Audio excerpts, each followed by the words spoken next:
Technology Innovation Pavilion, the Green Zone, and Music and Arts Main Street. Just some of the areas explored on the NSBA Campus Expo Hall. Hi everybody, I'm Sarah Solomon with NSBA TV, and school board members are experiencing back to school like never before. My name is Nellie and I'm a humanoid robot. The Technology Innovation Pavilion was a top priority for attendees.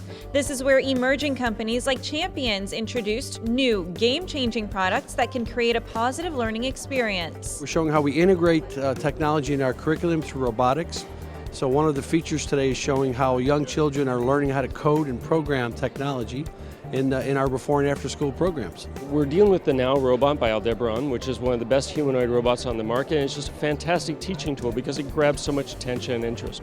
The Green Zone is where public school leaders are learning how to save money by implementing green initiatives, all while engaging their community. As far as reasons why we would want to push it, I mean, that's just that there's a lot of things where people can get their lead points, lead credits, a lot of grants out there. A lot of states provide grants for people to go that way. So they can get the free money and the free dollars to do it, then why not?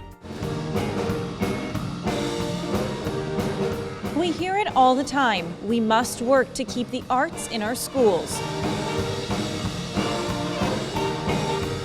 Central High School Jazz Band from Louisiana is proof of the power in music programs. The Music and Arts Main Street is where public education leaders waltzed through fine arts programs like this one, Go Animate, that they can implement into their district. When we put students in front of a video like this and we get to teach them some concept with an animated video, it's something that they're going to pay attention to. When you turn around and tell them that they're going to create their own animated video, it's even better for them. So it's just something that kind of gives them more of a creative opportunity to express themselves. Education is happening on the floor in an area we are all familiar with, the study hall. The study halls are designed to keep attendees up to date with hot topics in the industry in 30-minute informative sessions. You have always been a change maker. Inspiring, captivating, rejuvenating. Just some words to describe the phenomenal commission poet and millennial advocate, Azure Antoinette. Antoinette sparked new passion in school board members when she reminded them of the massive role they play as champions of the next generation. It's always an honor to get to work with any school board, to speak to a group of people who has said, like, I'm going to step out of the limelight. I'm going to be back here and I'm going to do the groundwork and I'm cool with it. I mean, it's beautiful. It's a celebration of humility. It really is. It makes us feel more motivated to go back out and do what we did before we got here. Augmented reality apps put what you're looking at on the screen and superimpose text that tell you what you're looking at. From one brilliant mind to the next, Yahoo Tech founder David Pogue shared his expertise on the unrecognizable landscape of technology and culture. Pogue explained that the generation gap in the last 5 to 6 years has increased. The cell phone is primarily to thank for that. From sensors in just about every piece of technology to Web 2.0, where the audience is the creator, to interactive mobile apps for just about everything, technology continues to revolutionize our culture in ways we never thought possible, challenging school board members to keep up with the times. When I get back, I want to be able to implement some of the things that he said about advancing our children through the different curriculums for the 21st century so they won't be left behind. Everything's moving toward technology, and that would be, benefit our kids as much technology as we can, to help them better prepare for the future. Public education is a civil right. Her passion for public education was made clear this past year as the NSBA president. Ann Burns' final moments on the NSBA stage were spent inspiring school board members to keep up the good work. But it is the locally elected or appointed school board members who continuously nurture and support public education today.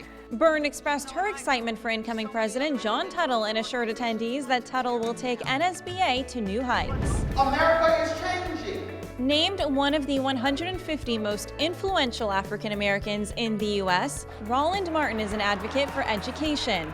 Martin shed light on the changing times in American public schools. 30 years ago, Americans believed that the country's majority would be minorities. Today, that belief is reality. In 10 states, the majority of the population, 15 and under, are minority students. This changing America will require school boards to tweak how they tackle education. Martin encouraged board members to ask students and parents questions about ways to improve their education. He also told attendees to avoid creating policies and curriculums based on how things operated in their time as a student. Building supportive communities can be difficult, especially for school boards working in poverty-stricken districts. Oftentimes, these districts don't have strong parental support. This session filtered through a research-based approach that can be useful for school boards working to maintain an economically viable district. First things first, entrenching yourself in your community by researching elements like behavior of an individual, how they vote, where they shop, and how they react to certain decisions is a good place to start. Jobs are always top of mind for any community. You can make all the right decisions, but if your community is lacking jobs, you're in trouble. Exploitation like racism and sexism can truly break a community. Make sure your district does not tolerate exploitation in any form. Learning these things about your district can create a more cohesive community, greater parental involvement, and support. We sure hope you're enjoying your back-to-school experience at the 75th Annual Conference, and in celebration of 75 years of success, we're going to take a look at how school board members are having fun here in Nashville. For now, I'm Sarah Solomon with NSBA TV.